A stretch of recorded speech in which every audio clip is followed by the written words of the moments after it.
Hello folks, like going on from just arriving yesterday, and I now know why it won't shut properly, because there's like just there, if you see the gap at the back, right, there's a little bit too much material. So, either it needs heating up and flattening down, or I'm just going to file it flat so it actually goes through. But I mean, that is very smooth. I like that. That's nicely oiled now. So, you've seen that one, and you've seen that one. Here we go. This is the big beastie. This is the big King Dick. Right, you can't see it very well in this light, but you can see like the way it says trademark, and underneath it says King Dick. Right, this is a 6-incher. Abingdon.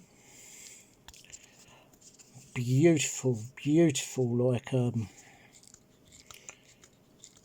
very, very smooth, as you can see, and there's absolutely no play at all on the head, none. That is rock solid, even when it's like hugely extended. And this, is heavier than the hand tool rescue one as well. This is made from very, very good tool steel. And you can see where Eric from Hand Tool Rescue was going with this.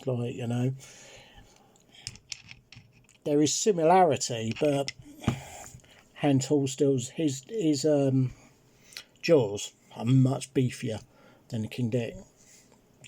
If you look there, this has been worked. It's been worked hard, but it's in fantastic condition. It's still got its spring all in there. This is obviously the difference between finished and not finished. And there's its serial number. You can see it there.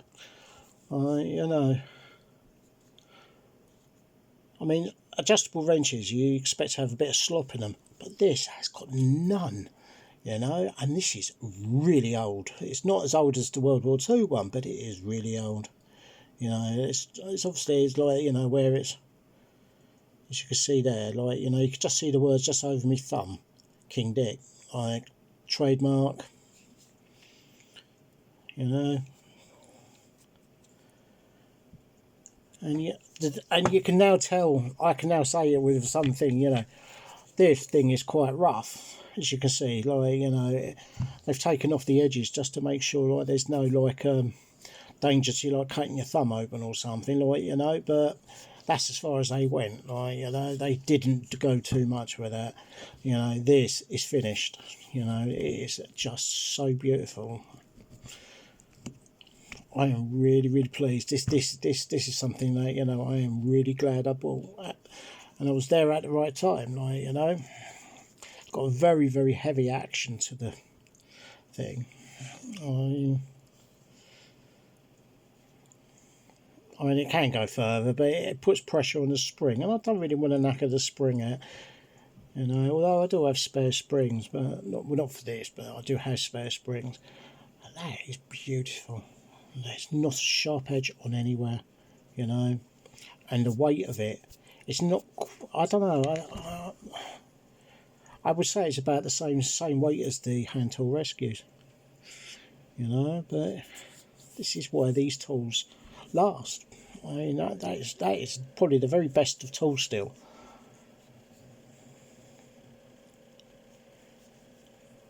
And that is why these got such a brilliant name, because you just can't go wrong with it, and you can use it as a hammer like that, or use it as an even, that's what it's there for. It can be used as a vice. You can open it up, you can have one sitting there, another one sitting there, opened up, it's not going to sit flat while it's like that, but you could have your bit of work in it and then it'll hold it steady. You could have that, doing up, or socket on the end of it, doing up.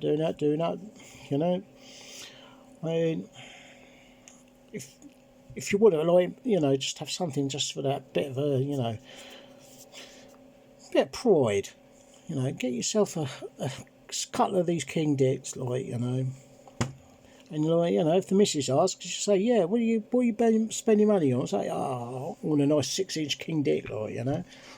So, you know, but I mean, fair play to Eric, though, you know, I mean, he's done a bloody good job in, you know, reproducing those, but he's made changes for the better, because I know that there is not going to, like, twist or break or bend, like, you know. And as you can see, he's obviously made it from the same piece, like, you know, the same piece, like, you know. So, there you go. I thought I'd update with that. Like, that's another one. So, like, you know, what can I say? Catch you later.